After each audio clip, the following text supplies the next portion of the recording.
เลาะตลาดเตางอยก่อนเด้อเลาะตลาดเตางอยขายยังน้องสาวเดี๋ยวให้ดูสวัสดีค่ะเพลอนี่นะ อันนี้เป็นไม่ยังลาบหมูลิ้นหมูผัดเผ็ดปลาดุกกะเพรากรอบ บ่เอาต้มยังอั อั น น นี้ นี้แกงหวานใส่ลูกหมู แกงวายเอากับข้าวไปให้สถาน ซื้ออะไรมากิน มันบกกิน กินหมดหรือยังคะ ไม่ยังอันนี้นะ อันนี้คือลิ้นหมูค่ะก้อยลิ้นหมู คือเดียวเบิดบ่ ก็ลาบหมู เอา2 ถุง แมว3 ถุง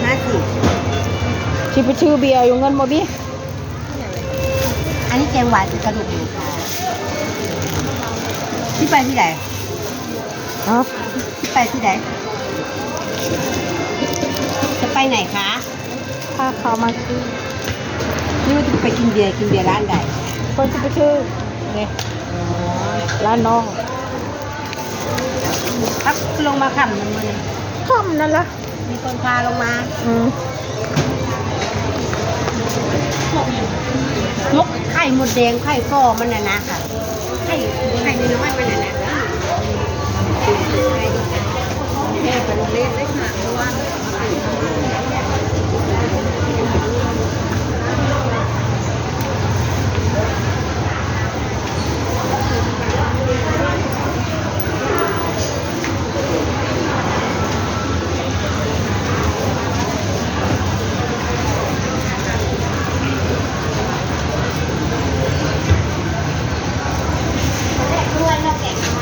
อะไรแม่เอาไปแกงมืออื่น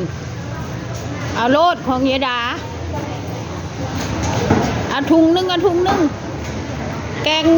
ยายยังบ่กลับบ้านบ่ ยังถ้าคาดประเด็กให้งัวให้อยู่ดีรอคาดว่ามาไก่เอา10 บาทโอ้ย เอาโลด 10บ่เอาเจ้าค่ะ10หันโอ้ยดีใจสมัครไก่20 บาทเดี๋ยวมาถูกได้เจ้านะเอายังเลย เอาไปลง บ่เอาบ่เลย ไปเลาะดิน บ่เอาบ่หัก หัก ก็ได้ชื่อกับข้าวไปให้ คุณพี่และก็ยาเอาเลยนี่20 บาทกับข้าวถุง20ใส่ไม้ละ10 บาท กินเอาเอาแม่ไก่ อาจจะบ้านน่ะ อันไหน5 บาททุกคน5 บาท ลองมันโอน ไม่เลยไม่ไก่นะเอาไหม บ่กินเนื้อย่าง เอาไปแค่เล่น กินเนื้อย่าง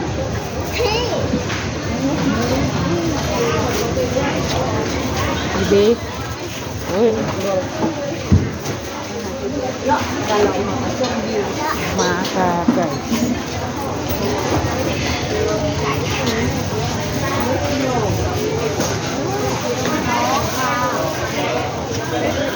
ยายขายยัง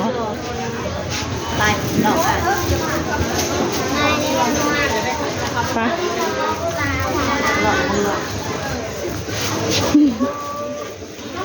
โอ้มักถั่วยาวถั่วยาวเถอะวะยาวเกินไป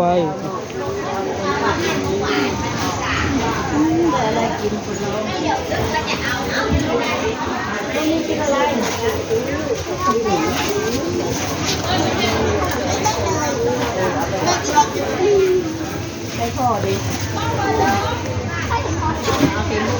ก็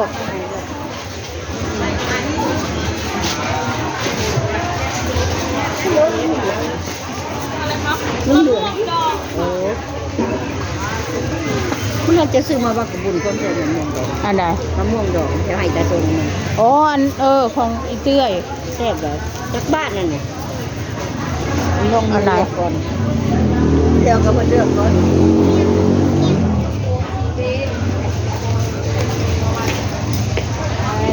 มาเลือกเอา นี่บ่เอาบ่นี่บ่เอาบ่นี่ อะไร นี่ เอาได้ไหม ไม่ต้องจะกินโดนัทหรอ ไม่ มาจากบ้านนี่15 บาทใส่ถุงเอาใส่นี่ก็ได้บ่ใส่ก็ได้ ใส่น้ำเดียวนะมันถือละอันเนาะนะรุดมือ โน่บนกิโลทีเดียว สิไหนมีอยู่บ่แล้วมันเบิดโปแล้ว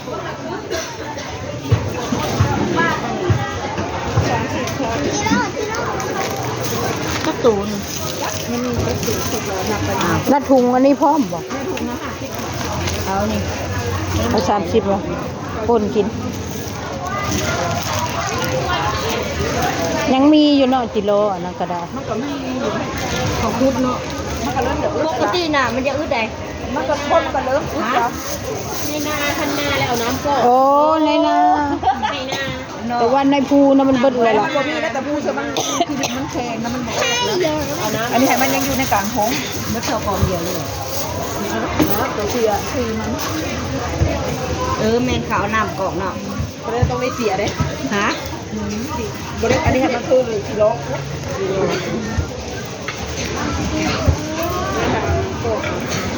ไปกินมันเลยเนาะแม่น แล้วให้ชื่อนี่ก็ออกไปเลยบ่ แล้ว ไปทางผิดไปทางร้านผูก น่าถุง50กิโล เอ๊ะ กิโลไปถ่ายเอา อันนี้เด้อบ่โอ้สักโตนี่น่ะ50เด่นกิโลมีโป่งเฮ็ดกระด้างอาจารย์พอเดิมเบิ่งได้เฮ็ดกระด้างด้วยนี่เฮ็ดกระด้าง20 บาท ถ้าว่าก็เจ๋ง กิโลนี่ไปเอา กินกับคนกิโล อุ๊ย เร็วเลยนี่ลูกนี่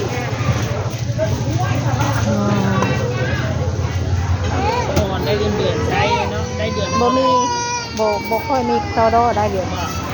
ค่อยได้แบบนี้ มิมละวะอันนี้ เพิ่มนะมันเพิ่มทางรัวมันน้อย โอ้150ไปอยู่คำแพง โอ้ยมันเมื่อไงแหละ ปทุม คุ้มนึง ป้าจ้ะ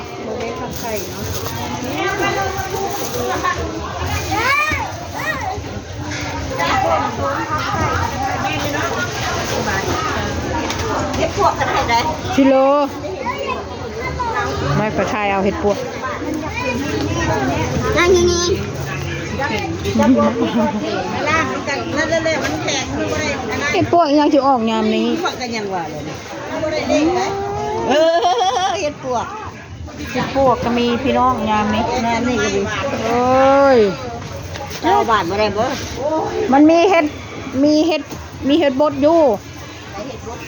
เห็ดบดอ่อนนิ่มอะไรเยอะเอานะไปร้านค้าไหมร้านค้า